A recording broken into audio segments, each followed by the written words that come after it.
You guys can all see my screen. Yeah. Okay. So, yeah, basically for my workshop, I just wanted to do one about best networking practices.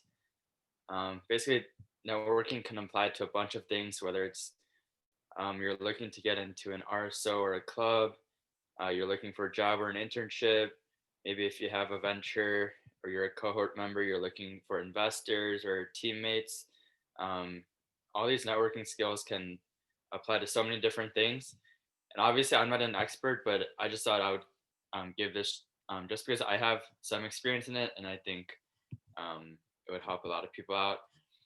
And also, um, my workshop isn't going to be too long, so my goal was to just go over some tips and advice from my experiences, and then we can have like a discussion maybe, and like more experienced people can talk about how they got their internships and stuff like that. And obviously, that leads into Peter's workshop. But yeah, so goals for networking. Um, I just listed on the screen: find jobs and internships, find a mentor or a mentee if you're in that position, learn more about a job or an industry through talking to someone, or just in general, maybe building your network for the future. So, let's say if you're in mechanical engineering and you just build this network of other mechanical engineering students and even mechanical engineering professionals, then in the future, when you're looking for a job, or maybe you are in the work field and you're looking to transition to a different company or to a different job, this network will be of great use to you. And also, like I mentioned earlier, finding investors, coworkers, partners, sponsors, etc. And there's just so many different reasons why having good networking skills can be so important. Okay, so first, networking for internships and jobs. Um, Basically, I'm going to get into this later too, but the biggest tool that was of good use to me was LinkedIn. And so, what I would do on LinkedIn is I would find alumni at the company or organization that I wanted to apply for or I was interested in working for. And obviously, this doesn't have to be on LinkedIn. So if you already do know an alumni or you have a friend or a classmate that knows U of I alumni that works at a specific company, you can always try to get their contact and reach out to them. If not an alumni, it doesn't have to be an alumni that you network with. You can find any connection at the company that you're looking for, but it's always better to have some kind of similar background or experience because this gives you guys some kind of connection, something that you guys share, and then they'll probably be more willing and more likely to have that coffee chat or that call with you. So just some examples I listed is um, you can find this on LinkedIn, or if you already know them. Maybe if you know they played a certain sport in high school or college that you're playing, they intern at a company that you're currently working for, um, or maybe you guys both previously interned at this company, whatever, many years ago. If you guys are both in the military, have same hobbies, or if you see that they have a similar certificate or license as you in your professional field, all these like little connections um, are things that you can bring up, and when they see that you also have that thing in common with them, um, that's just going to be a better step for you, put you one step ahead. Now, one of the biggest tips I have, and many of you guys probably know this, but before you do go on that networking call or reach out to someone to ask them for advice or to help you get that job, I think it's really important to research the company, that specific person you're reaching out to, and the specific job that you want to apply for ahead of time, because obviously you do want to play dumb a little bit while you're talking to them and ask them about, oh, what's it like working for this company, or what do you do for this specific job. But actually, like, knowing some details about it can actually bring up um, more detailed conversation and get you the information that you actually want to know. So yeah, like, definitely read the job description, and it's okay to ask them things that might be in the job description, but if there's questions that you have, that are more advanced that aren't in that description, this is the perfect time to ask that. And then if they can obviously tell if you did your research or not when you're talking to them and asking them questions. And this is a good way to differentiate yourself from other people that are probably also reaching out to them for that networking, because don't know that you know what you're doing, you know your stuff, and that you're passionate about trying to find more information about them and the job. And like I said earlier, I personally think your best networking tool is LinkedIn, other than in-person connections. There's just so many things you can do on LinkedIn. So I just wanted to share a couple examples after this slide. So LinkedIn is definitely a great way to make a great initial connection. And I think that it's okay to have like a full conversation on LinkedIn. Um, but to me, the in my experiences, the steps, my best networking calls and connections, the steps went from message them on LinkedIn. Second would be they'd usually send their email, or you can ask for their email. And through the email, step three would be to set up a phone call, or a coffee chat if they're in your area. So I've done this for people that are working in New York and California, and obviously I had to set up a call with them. But I've also done this with other students at U of I. So we just meet at the Biff or Starbucks or something for that coffee chat. And then this one's kind of obvious, but be timely and respectful with your responses. So if you guys are having a conversation on email or text and you guys set up a call, um, just be very timely with it, be on top of it, be quick with the responses, tell them, hey, all right, this time sounds good. I'm looking forward to talking to you then.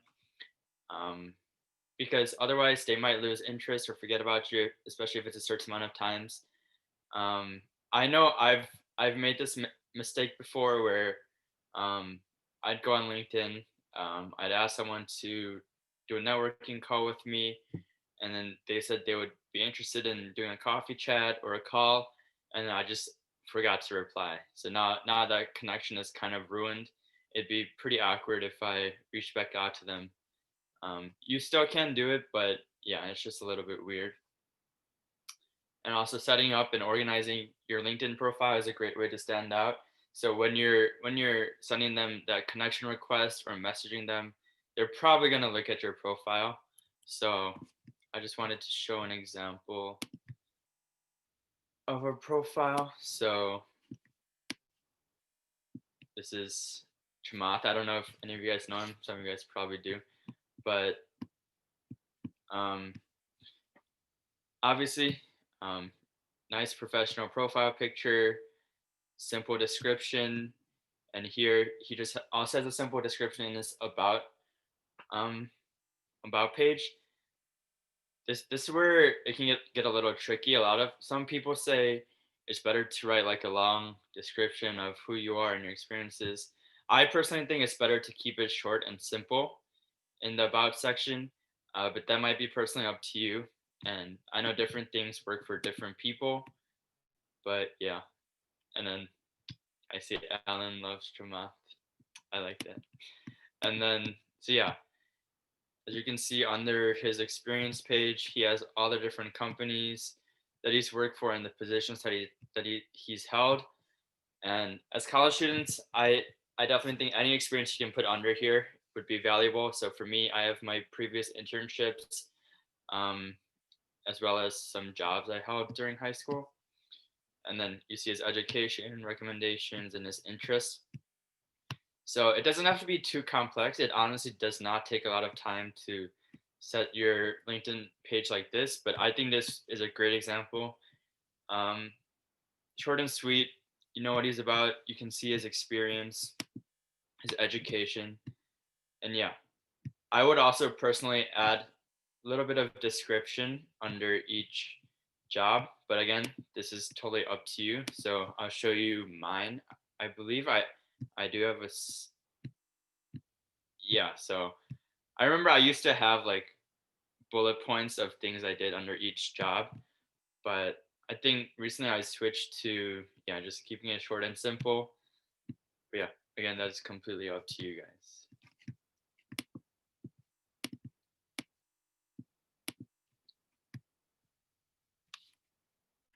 Oh yeah, and before I go back to the slide, so basically what I was talking about earlier is finding that alumni or that connection that works at the company you work for.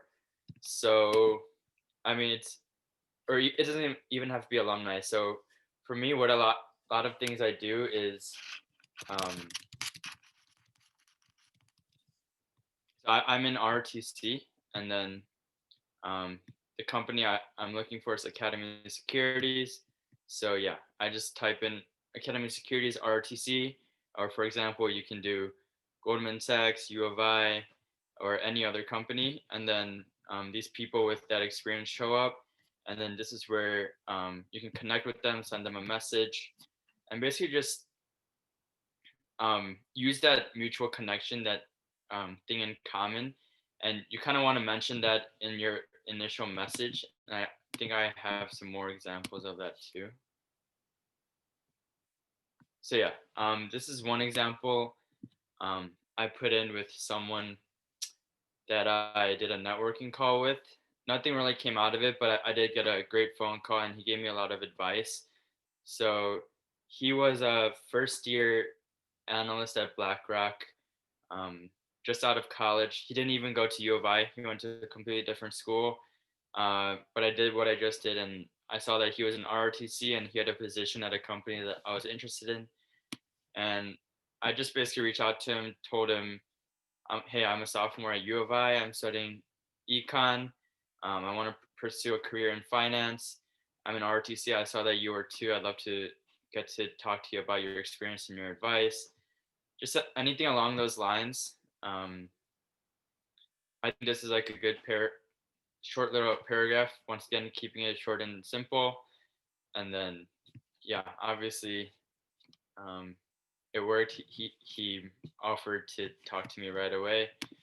And yeah, I would also say like um, messaging people on LinkedIn or just emailing people, calling people, setting up these coffee chats is a numbers game. So not everybody you talk to is gonna respond or be as friendly as other people. Um, but yeah, just like applying to a job, you just want to send it out there, send it to as many people that you think would actually give you a good response, and have a good networking call with you with. And then yeah, I remember maybe freshman year summer and then freshman year second semester, I just be like copying and pasting this, just sending similar things to like a bunch of people at like Goldman Sachs and all these companies and people in investment banking, and a lot of them didn't respond. A few did, and so yeah, I would honestly say just try to reach out to people, but also you don't want to like spam a bunch of people at the same time. I know that kind of goes against what I just said, but I was pretty careful with who I who I messaged, even though I was sending out a lot, um, because think about it. I've heard stories of people sending, copying and pasting the exact same thing to two people at the same company that work in the same team. So they're just like talking about you, like saying, "Hey, this kid messaged me this," and the other guy will be like, "This kid messaged me the exact same thing." So they'll kind of laugh at you. So be careful who you're sending stuff to, and yeah, just often you're sending things. But yeah, you don't have to send every message at the same time. It can just be over a period of time. And then this is a second example. Once again, out of all the messages I've sent, this was one of the few that worked for me. This was a previous intern at a company that I wanted to intern for, and that I'm actually going to intern for this coming summer. Um, I literally had no like things in common with him. I just saw that he was an intern at that company, um, and yeah, I just reached out to him. This was more of a risky one because um, I had no idea if he would want to respond because we had nothing in common. But he was very friendly and he actually connected me to their HR. So I think interning or messaging previous interns is also a good practice. It gives you a lot of information about what they actually did as interns if you guys set up that call or anything. But yeah, and then for the networking call, um, I I feel like when I first started doing networking calls and reaching out to people, one thing I didn't know is that people love talking about themselves, so don't be afraid to ask any questions. Um, yeah, I remember I'd just be afraid that I might ask the wrong thing or if I'm talking too much. But I mean, honestly, with your questions and your things that you talk to them about, if you're keeping things to the point, then you should have no problem asking them any questions you have. Ask them about their background, their experience, their education, all that kind of good stuff, as well as their internship and work experiences. One of my personal favorite things to ask is how they got the job, what they do for their job, and just what's it like in general.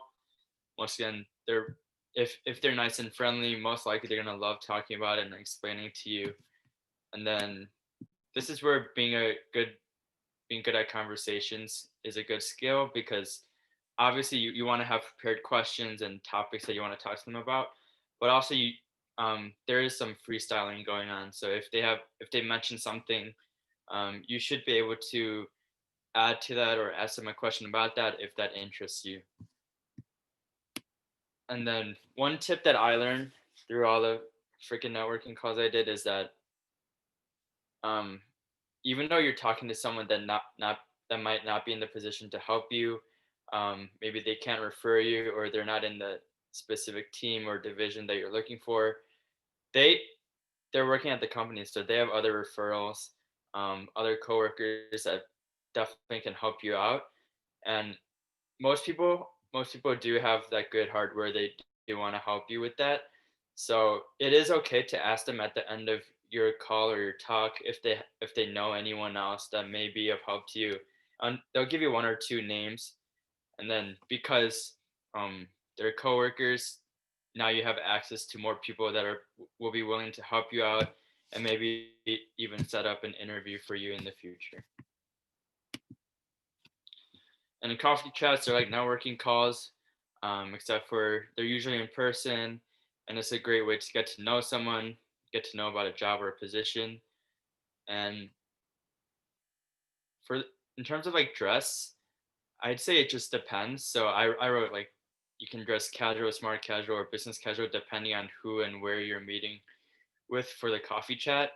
I've done coffee chats with other U of I students, and that was just obviously casual, just meeting at a coffee shop. You don't have to dress up for that. Maybe if it's with some kind of manager or a recruiter, you'd want to dress up a little, smart casual. So just jeans, nice shirt. You want to be looking good and presenting yourself, especially because this is your first time meeting with them. So having a good first impression is really key. Obvious things like firm handshake, confident voice, professional eye contact, and then when you start talking to them, um, obviously you're gonna ask them about their experiences, but most likely than not, they're also gonna ask you about yours. So when you talk about your experience at U of I and maybe previous work and internships and RSOs, you want to tell a story. So by telling a story, I mean um, you want to have a reason of pretty much why you chose U of I, why you chose the RSOs you're working in, why you chose your major, um, and also why you chose the potential job or field that you're looking to work for. And this just shows that you came prepared, you're passionate, and this would lead to a more engaging conversation usually. And then kind of connecting this to the last slide, end the conversation by making a plan. And by a plan, I mean um, just ask them, hey, is it okay if I follow up with you um, during interview season? And probably they're going to say yes. Or maybe another plan of action can be, hey, this interview is coming up. Do you think you can maybe refer me to the job, or I can list you as a referrer on the application? Um, but yeah, asking them for the referral might not be the best idea for the after the first coffee chat, but depending on how it goes, it's definitely possible. But I think definitely following up with them after that initial talk is really important because this is how you build and grow that relationship with them. And then I just wanted to include another example. This is one I sent to this banker at a company before I even entered my freshman year. I don't know why I did this. I think my mom pushed me to do this, but basically I reached out to him early. I just told him what I plan to do, what I'm interested in, my experiences in high school, which were very limited, and then I had a and he emailed me back and we had this long conversation thread. And he said basically, we don't take incoming freshmen, which I didn't know, but looking back is pretty obvious. And he said he's definitely interested in getting to know me more, and potentially maybe next year we can talk about it more. And then if you can see here, the date was like June 13th, 2018, and then on January 3rd, 2019, he actually reached out to me first on email and told me, if you're interested in the summer internship, check out this information. And I ended up getting an internship through his referral. So if you're planning on networking for the purposes of an internship or a job or any kind of interview, I definitely say get your timing right. So not too early. I think I was a little too early there and I just got lucky. But yeah, you don't want to be too early from the date of the internship or the internship interviews, because that's just a lot of time. And again, they might forget about you. There's also going to be other students reaching out to them, asking them for their referral and their advice and networking calls and stuff like that. But you also don't want to be too late, like last second. So just finding that middle ground I think is a really good practice. And yeah, um, that's pretty much all I had to share.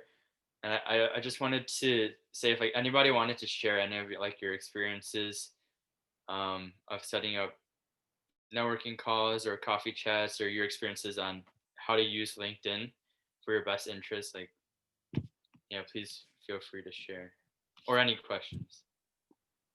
Yeah, I did the same thing as you, Ryan. I think it was during like February or something. I just like learned that I was going to U of I for uh like back when I was a senior in high school. And I messaged like Run the World CEO on LinkedIn and I was like, hey, I know you guys got some U of I people there. I was wondering if you had any summer opportunities. I really love the company. And she's like, yeah, refer you to a fellowship. And then the person she referred me to ghosted me. So, Uh, but you know, the process works. yeah, it's awesome.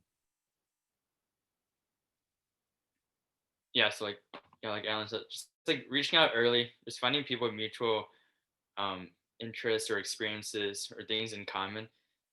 Most of the time, that does work, and then people love helping other people out. That's just like human psychology, believe it or not. But yeah, it tends to work. Anyone else with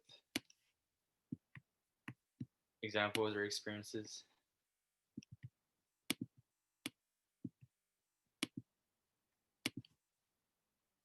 Okay, if not, and if there's no questions, um, feel free to message me on Slack or anything if you have any further questions. Or honestly, like anyone else in Zero2One, I know like Peter and Wanjin and stuff are experienced in setting up interviews and internships and stuff like that. So just feel free to always like use your network. And yeah, I think we're also gonna send out the slides. So yeah.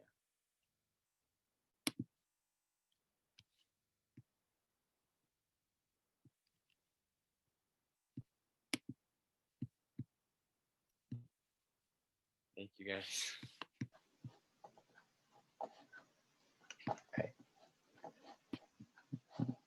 Okay, I'll just do mine. All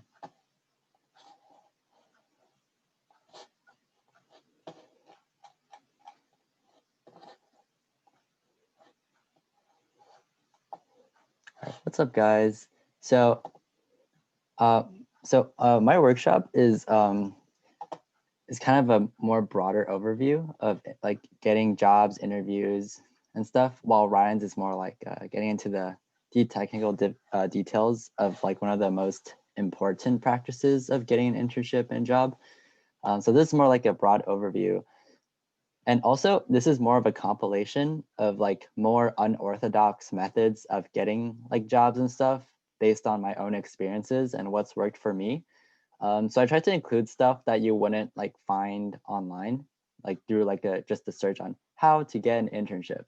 So yeah, so hopefully like some of the more unorthodox things that's worked out for me will work out for you guys and help you guys get like an edge over other applicants when you're looking for like a job or something. And also this applies to more than just internships. This also applies to like getting into like RSOs, getting like a research job, and stuff like that, and just interviews in general. Okay, so today's breakdown is like how to get a job. It's like online applications, career fairs, networking, which Ryan went over super well. So I'll probably just go through that really quickly. Referrals, cold outreaching, and then we'll end with like some interviews, tips and stuff. Okay, so like first thing is like online application is like the most standard type of way to get like an internship or apply to something.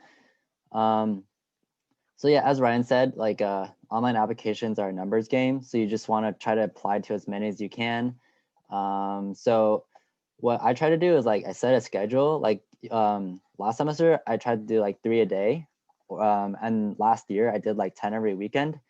For a MECE, that's like a pretty average like me. I applied last year. During my sophomore year, I applied to probably over 100 online, and I got like 2 interviews and like 2 offers, 4 interviews and 2 offers. So it's a nightmare basically. So yeah, it's like a numbers game at the end of the day. This semester I've applied to over 60 and I've gotten same thing, like a couple interviews and like and 1 offer so far. So yeah, so you want to like set a schedule for that. Have like a really good resume laid out. The school has like tons of resume resources. We have like an in-house resume expert, which is Yi.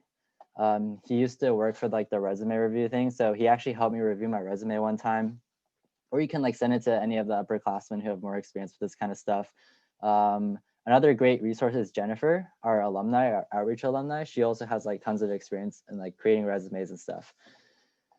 So this is for like engineering internships. I don't know much about other than that, but what I find useful is to write customized cover letters for just the ones that you really care about. Because writing custom cover letters takes so much time, and it's not worth the opportunity cost of the time you waste, where you could be applying to even more internships. So for quality over quantity, write a custom cover letter for the ones you really care about. However, for quantity over quality, like if you just want to spam and apply to as many as you can, which you should be doing, you can either have like a standard cover letter or don't even have a cover letter, because I honestly haven't found them super useful at all. Oh, and just like a quick tip that I saw somewhere is this is the format, like last name, first name, and resume is the format that recruiters prefer. So just quick thing you can fix on your resume right now. Next, most common way people get internships and stuff is through career fairs. Honestly, I haven't gotten anything ever from a career fair, even after going to like 6. But I've talked to people who have gotten a lot of stuff from career fairs, and basically what they say is like, and what I've concluded is that it's all about charisma. And unless you're like absolutely overpowered and your resume is complete jam-packed, which it probably isn't if you're like a freshman or a sophomore, then basically it's all about charisma and like first impressions. And since I'm like a nervous wreck, I haven't gotten anything ever from a career fair. But also just, yeah, being really charismatic, be very like gregarious, and also like Ryan said earlier, like be relatable and have them talk about themselves, right? Like people love talking about themselves.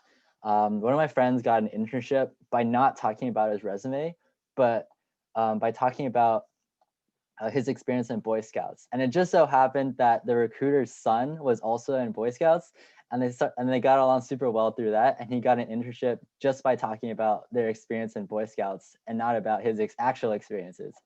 So, yeah. Yeah, but you guys can later on we'll have like a sharing period where I don't know, maybe like Nikki or Ryan, if you guys have more experience in like with like career fairs, you can like share stuff. Okay, next is networking, which Ryan already went in super much detail into. I think this is like the most surefire way of actually getting a position.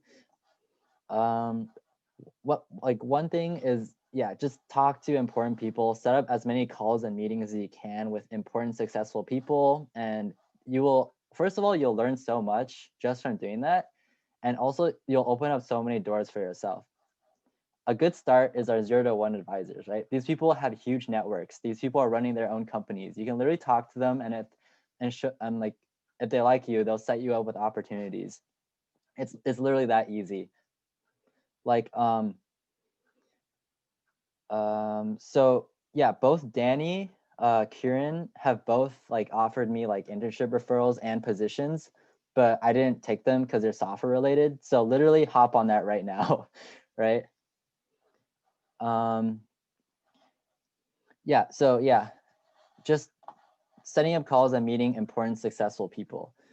My current internship right now, I got just by setting up a call with someone because I thought their startup was cool. I didn't even go in like with the intention of wanting to get a job, right? Next way is like through friend referrals. Several of my positions are because my friends worked there and they referred me. For example, one of my research positions, Johnny actually referred me, even though my GPA wasn't high enough, but I got it through that. I referred one of my friends to an internship that I did in the past. So yeah, it's really important to be, I don't know, to be good at what you do and be, yeah, and just make friends and network with people with jobs, successful, smart people. Oh, also, this is an important one, is basically, yeah, jumping on any and all opportunities, no matter what, no matter how early on it is. Like even if it's out of your league. Basically your goal is to get a second chance and higher your chances in the future. For example, an internship I had last semester was an internship that I tried getting since my freshman year, but I didn't get until my junior year. But the only reason I got it my junior year is because I tried really hard during my freshman year. Like during my freshman year, I met their CEO and I was like, oh my God, this is so cool. Oh, and I went into the office, like I had like an interview. He showed me around, but then he said, oh, you're just a dumb freshman. We don't take you. So, boohoo. But junior year, I went back. I was like, "Hey, you remember?" He's like, "Hey, I remember you. You're so interested." And yeah, and then I got the job. So it's all about like building your name up and hiring your chances in the future. Because even if you can't get it now, you'll definitely get it in the future. Same with interviews. Like several of my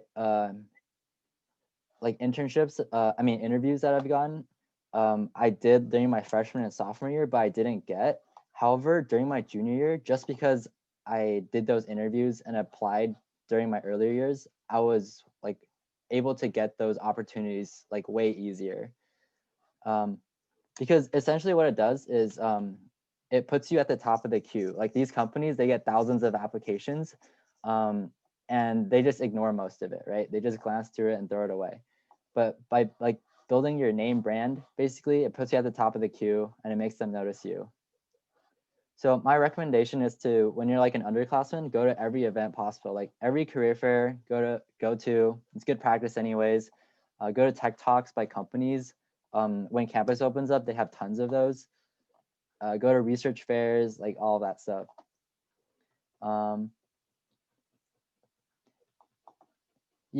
So, and also like following up. For example, if you go to like social fuse, like the startup pitching event, and you see, oh, that guy's doing, or that girl's doing like a cool startup, you can literally reach out afterwards, like, hey, let me ask you more about it, and like, boom, in.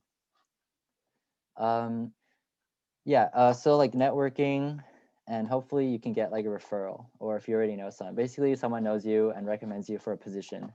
I think like most internships when you're an underclassman comes from referrals, so like don't feel bad if you like don't get one.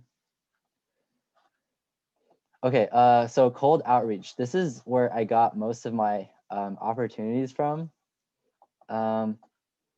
So yeah, your goal is to get at the top of the queue of thousands of applications by kind of standing out. And yeah, you have to be shameless, but also you still have to be careful, like, right? Like Ryan said, be strategic about who you reach out to.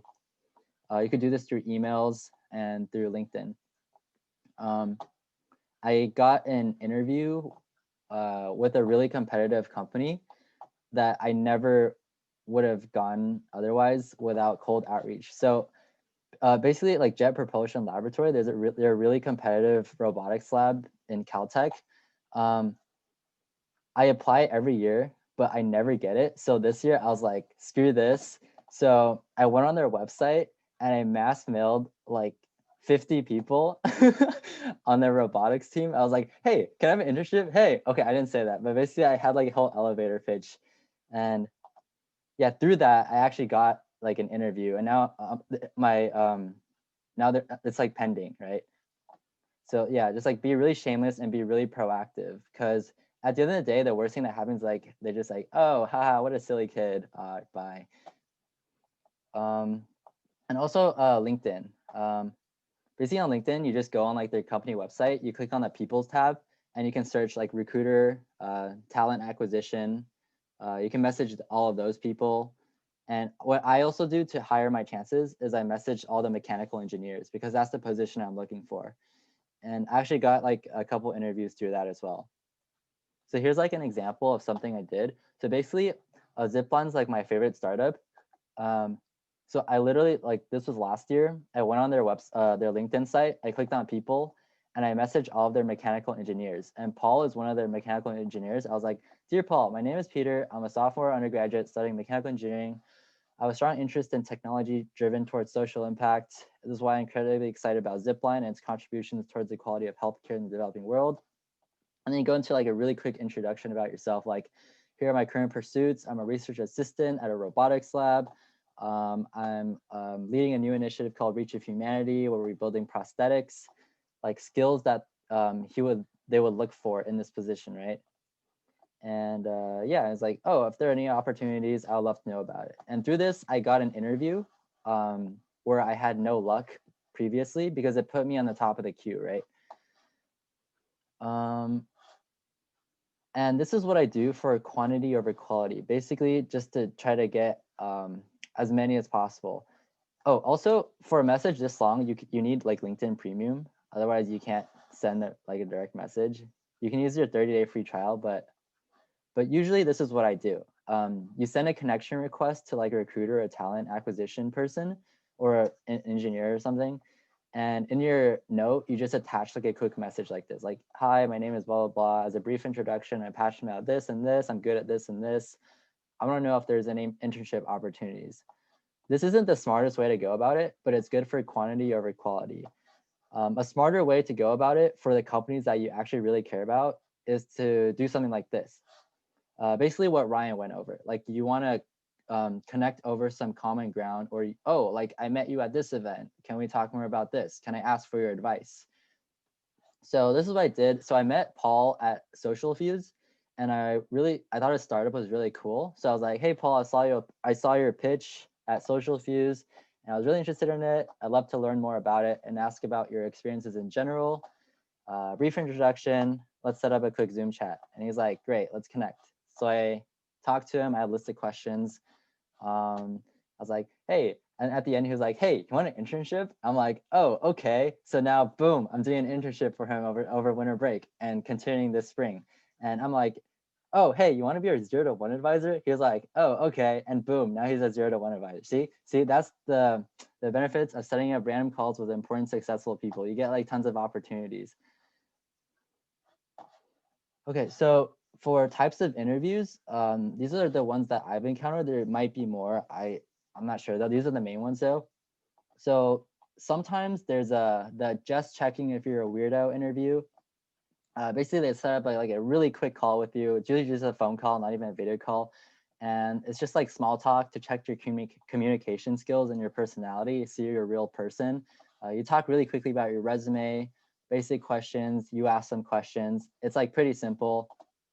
Yeah, basically, you just got to be charming and like charismatic and be excited and like all upbeat, like, ah.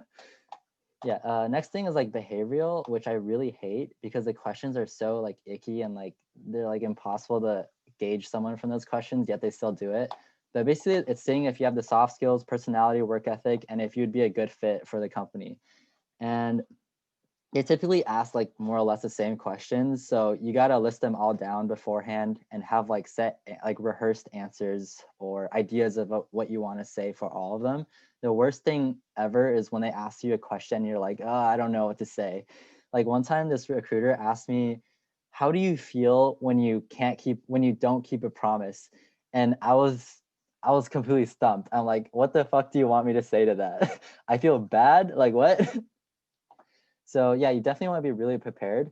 I listed down some really common ones, like tell me about yourself, why do you want to work here, biggest strength, weakness, conflict with teammate, difficult challenge you overcame, how do you manage your time, and other very annoying questions. So yeah, there's also the resume grilling interviews, which are usually easier, but uh, that's what they did with one of my jet propulsion laboratory interview, and it was really freaking hard actually. But basically, what they're trying to do is to make sure what you wrote on your resume is stuff that you actually did, and you're not bluffing. So like they're checking your honesty in a way, and if they really know their shit, like they can like screw you up because they can tell like you're bluffing. They'll ask you super in-depth questions about it.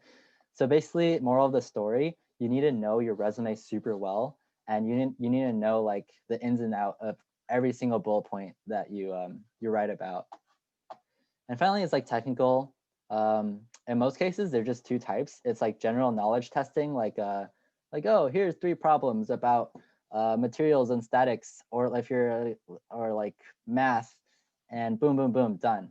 And then there's like a case study question, like you go through like a more open-ended question together.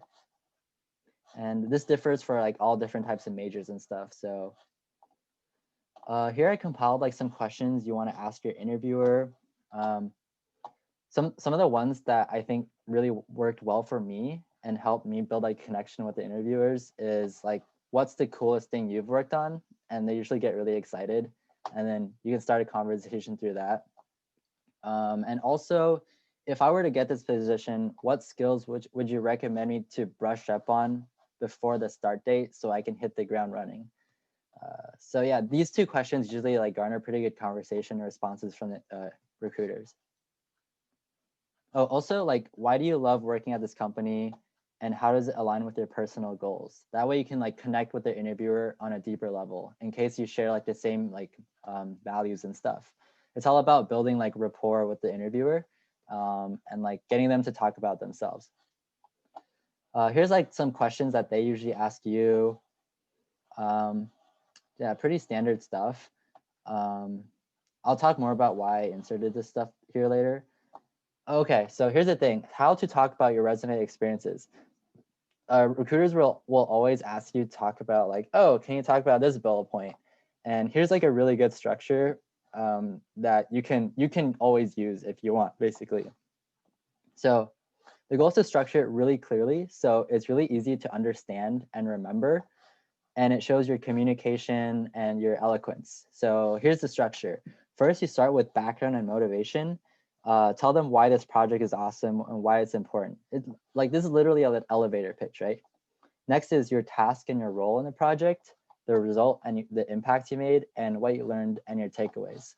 So as a really quick activity, wait, actually not yet, one more slide. Yeah, interview tips. This is some miscellaneous things. So be eloquent, especially for engineers. Like so many engineers lack eloquence and communication skills. So you can really stand out if you can communicate really clearly and if you're like personable. So don't ever discount that and keep working on it if you're like an awkward engineer, which I totally was, and I'm still kind of am, but I've gotten better. Make them laugh, because they're going through like so many interviews, they're bored out of their minds, right? And you want to create a personal connection to them, and also relate to them. Ask about their experiences and start a conversation through that. Express a deep understanding and passion for the company itself. Like when I interviewed for like Psionic, the robotic hand company, I was talking about like ROH, how I care about this problem a lot, how I really love what they're doing, and like their mission really resonates with me, right? Stuff like that. Same with Zipline.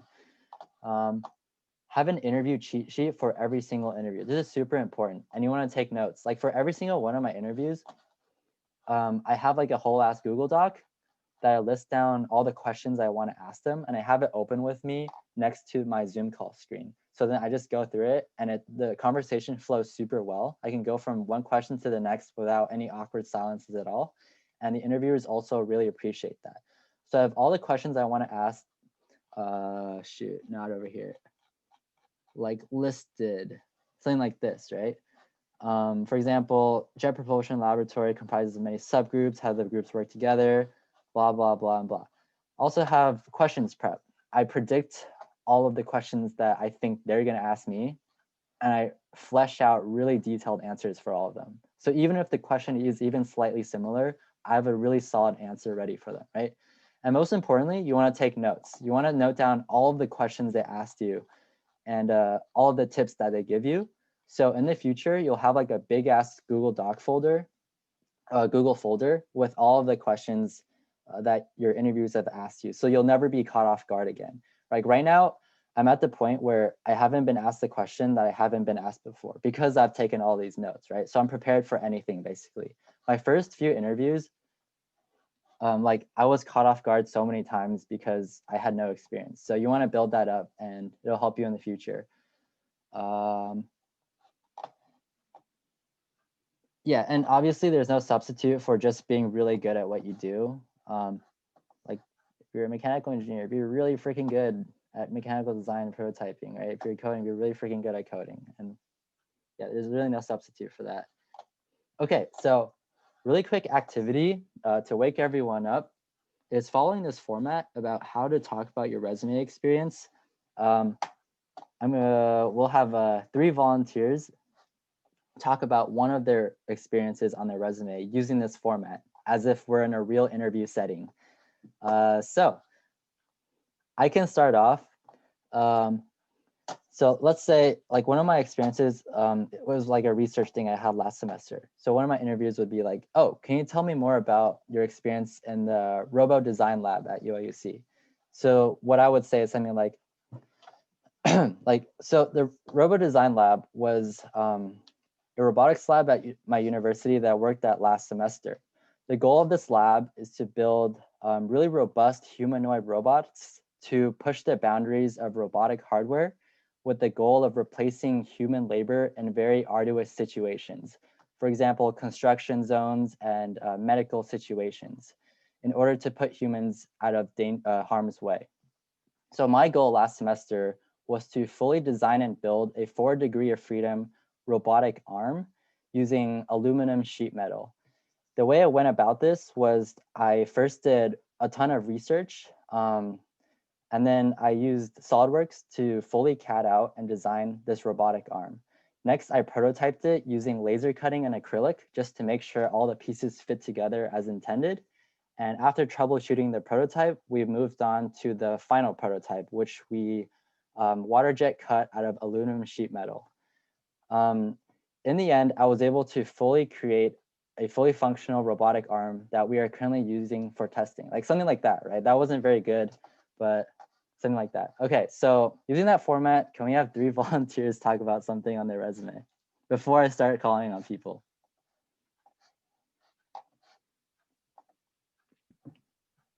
I'll sacrifice myself. I volunteer as tribute. Okay. Ryan can call me out on my bullshit, but last summer I was a finance analyst intern at a Chinese fintech unicorn startup. And during the summer, I did a lot of emerging markets, TMT due diligence. So basically, I was researching Mexico and Brazil and sort of a lot of their demographic information to better evaluate how our fintech company can better position themselves as they were a payday loan company or something like that.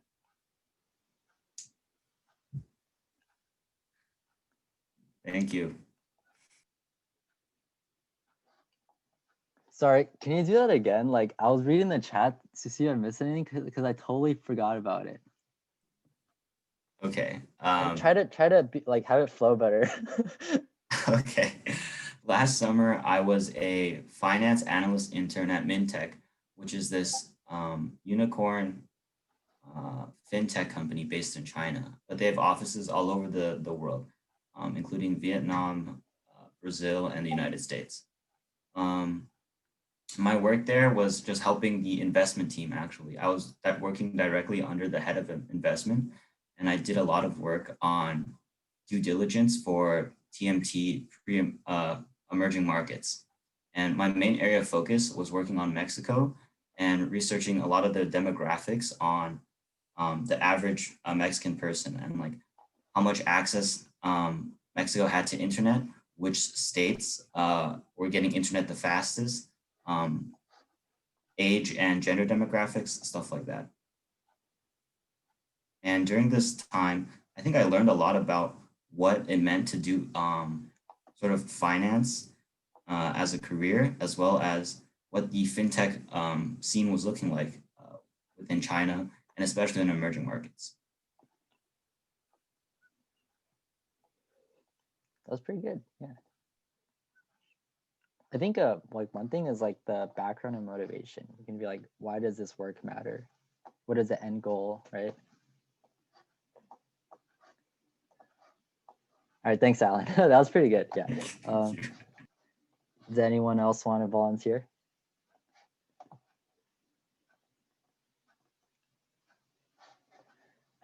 All right, then. Time to call on people. Oh my God, I feel so bad. Marjorie, do you want to go or? I mean, Marjorie, go. My goodness, Peter, I don't have nothing on resume. Okay. All right. Well, it could be anything. Yeah. Okay. Well. Okay. So I volunteered as a mentor for this program called Our Buddies eval program, and it was basically a 2-month program of personalized mentoring with kindergarten students and small group settings. And I helped with the creative process and successful execution of artistic creations outlined in the Our Buddies Buddy Book.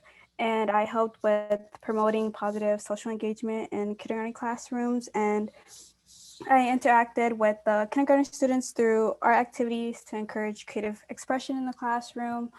And the result of this was that the kindergarten students had a better time and more fun with virtual classes. And some takeaways was that I love working with children. I don't know. No, that's good. Yeah. You can, yeah. You can be like, oh yeah, so from this experience, I realized how much I love learning with like teaching children and helping them grow, and I find that so fulfilling. And yeah, blah blah blah. You know. Yeah, thanks, Marge. That was good. And I think we're running out of time, so let's go. Boomer Q&A. All right, before we get to this, all right, so basically in an effort to help everyone in 0 to 1, especially the underclassmen, find internships and jobs and not be broke in the future, we're gonna start this new like 0 to 1 initiative. Basically, try to help everyone, like help each other network, help each other find jobs, help each other with interviews. So basically, in the near future, some of the things what we're gonna start doing is like compiling a huge document of all the interview questions that we've encountered, especially for the people who've like done like interviews and stuff before. So that way we never get caught off guard with that. Like, yeah, like Wanjin said, he got that crazy questions like, oh, what industry trend do you blah, blah. Like if I got that question, I would literally just like hang up. I'm like, I'm sorry, I can't do this. Yeah. I think one time I was interviewing for founders when I was a freshman, and they asked me if I was a fruit, what would I be? And I had no idea what to say. Like I was completely stumped. But yeah, basically like yeah, just interview questions that we can like brush like rehearse to prepare for ours, and we'll categorize them like Mechie, business, WE, etc. We'll have a boomer roster of who to reach out to for tips on based on a major. For example, like Aryan, if you're looking for like a Mechie research job or like an internship, you can like ask me. I can probably help you like refer to people. And also like a lot of other successful people, very successful people like Nikki. She could probably get all you business underclassmen like get some tips and stuff. So stuff like that. And same like Jennifer and Henry. Yeah. Blah, blah, blah.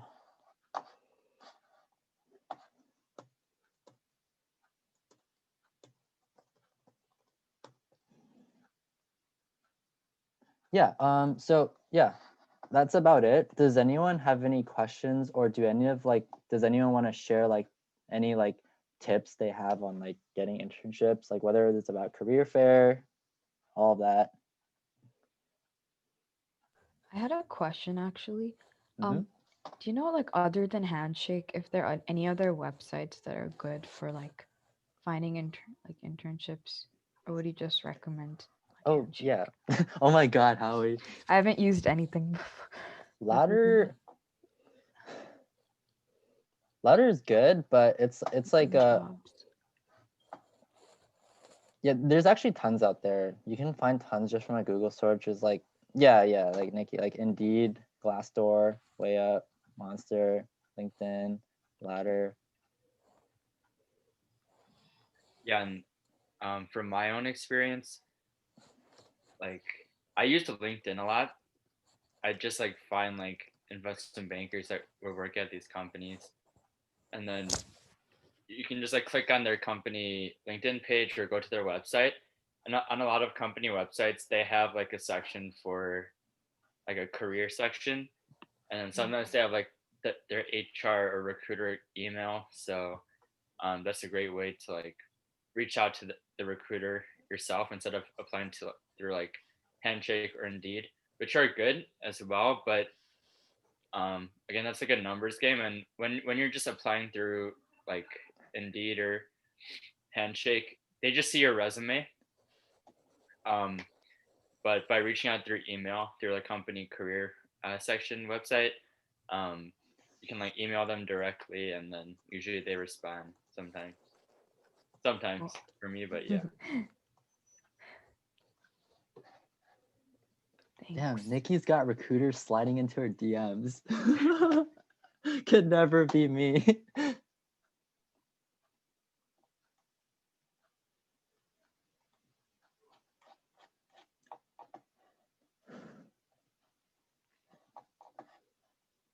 Yeah.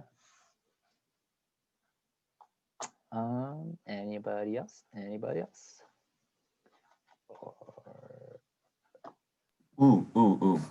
Ask your parents, like just shamelessly use nepotism. Anyone you know, like Oh yeah. I don't think it's a bad thing if you like get an internship because like your uncles, I don't know, you know what I'm saying?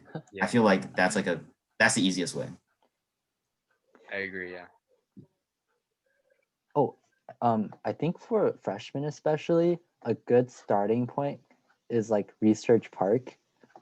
They have tons of companies there who are looking for monkey labor. It's a good foot in the door, you know.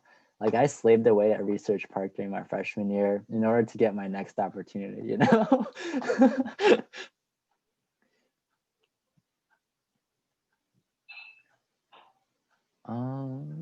Yeah. If nobody has anything else, we can have Nikki perform her sacred duty. Oh, I was gonna say actually, I know some advice I had gotten was, Peter kind of touched on this with the cover letters, but even like kind of like rewording certain things on your resume if there's like a certain role like that you're interested in, and look at the qualifications that they're looking for with that role, and like kind of tailor the way you phrase your different experiences to like emphasize like those traits that they want, if that makes sense. Because like you can really like word anything, like as long as you just think about it beforehand, like looking at the preferred qualifications helps a lot, I think, with like trying to stand out. But oh yeah, productive meeting, guys, and good workshop, Peter and Ryan. Yeah. Never underestimate mass mailing. Mhm. Oh, Yeah, funny just story.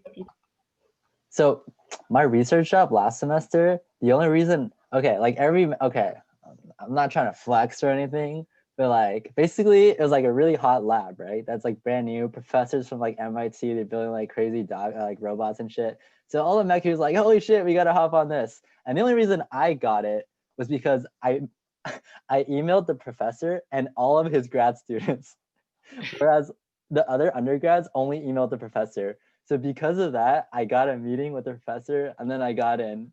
So mass mailing. No, seriously, like this emailing the grad students, PhD people were started emailing professors.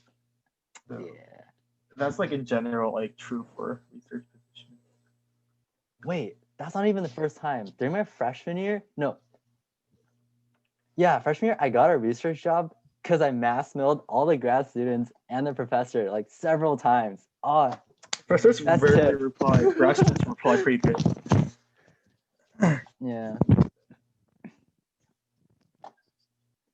Oh, it's like honestly, it's like man, I'm like it's still a struggle for me. Like, no, shut up, dude. Like a lot of it is like monkey work, like slaving away. Like actual internships are like look at this man Ryan. Ryan has like real internships with real companies. All of mine are like Oh. monkey work.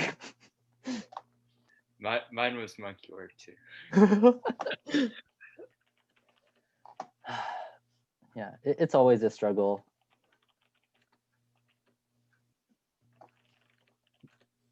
Yeah, but yeah, it really is a numbers game, right?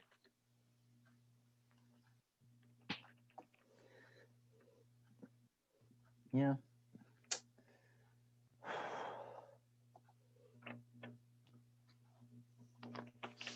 Yeah. Oh, Nikki, would you like to wait? Did you perform your sacred duty? I did, but I can re-perform it, I guess. Okay. Good meeting, guys. All right. See you guys. Hey guys.